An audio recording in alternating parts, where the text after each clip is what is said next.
un manejo importante, porque lo primero que querían era que cuando los grupos violentos asaltaran el Congreso, asaltaran las instituciones, pues que estaban esperando al otro lado la gran represión, porque siempre esperan que la represión del Estado pues sea la llama que incendie la confrontación y después viene el llamado a los militares y ahí es donde viene el gran golpe. Lula lo ha manejado con buena mano, porque incluso ya había información de inteligencia de que esto se estaba gestando. No era que lo estaban esperando, pero ya tenían de alguna forma conocimiento de que esto podía suceder. Yo creo que la conversación de Petro y de Maduro tiene que ver más allá, no nada más del contexto binacional, sino regional. Incluso date cuenta que uno de los aspectos que ellos discuten en el memorándum de entendimiento, del documento de acuerdo final de esa reunión, hablan sobre un desarrollo conjunto del Caribe y del Pacífico, y esto tiene mucho que ver con el tema de la Guajira, tiene que ver mucho con el tema estratégico territorial entre ambos países, un bloque conjunto en la CAN, un bloque conjunto en el Mercosur.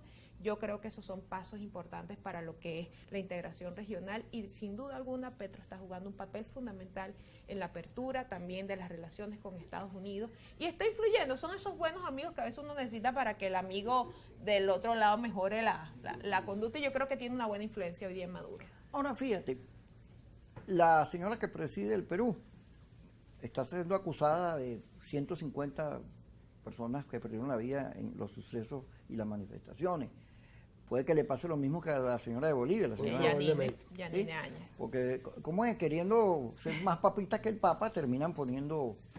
exagerando en la represión. Pero el caso peruano sigue siendo inestable. En Chile, Boric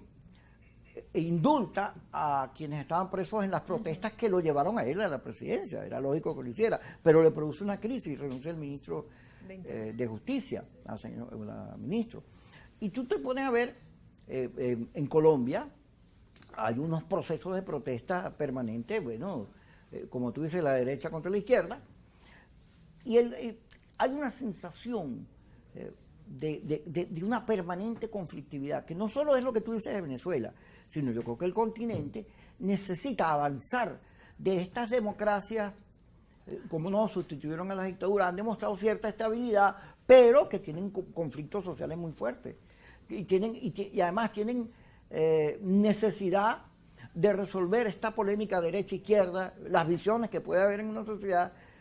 de manera institucional, de manera que se produzcan los debates necesarios, los cambios que haya que obtener, pero sin originarle más crisis económica de la que ya tenemos. Qué bueno si todos fuésemos ambidiestros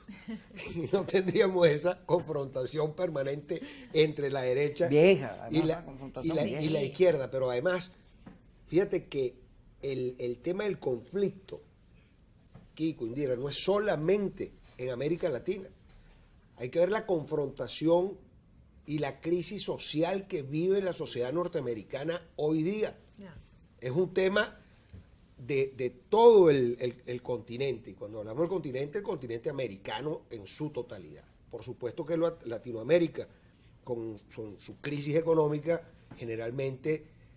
pues tiende a ser mucho más explosiva, más rápida en el colapso de la institucionalidad y de los gobiernos que están en ejercicio.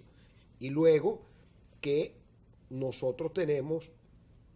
afortunadamente ahora, unos liderazgos bastante más racionales en el caso de Colombia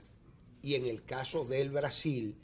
que estoy seguro ayudará mucho más a tranquilizar de nuevo la región en lo político y en estructurar junto con los Estados Unidos y con Europa políticas que permitan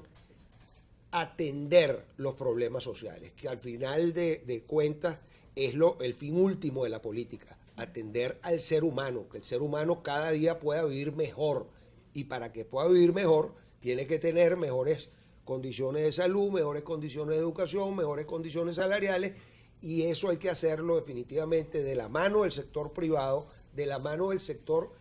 privado nacional e internacional. Y otra de las cosas que están obligados países como Brasil, como Colombia y como Venezuela es generar políticas para atraer la repatriación de los capitales de sus connacionales. Nosotros tenemos, nada más, se dice que los venezolanos más de 400.000 millones de dólares afuera.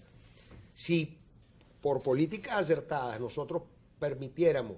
que se trajeran para acá nada más que el 10% de esos capitales, estamos hablando de inyectarle a la economía venezolana 40.000 millones de dólares. Y si lo mismo hacen los colombianos, y si lo mismo hacen los brasileros, y si lo mismo se hace en todo el área de la región latinoamericana, nosotros seguramente tendremos una década mucho mejor de la que hemos tenido en los últimos años. Porque debemos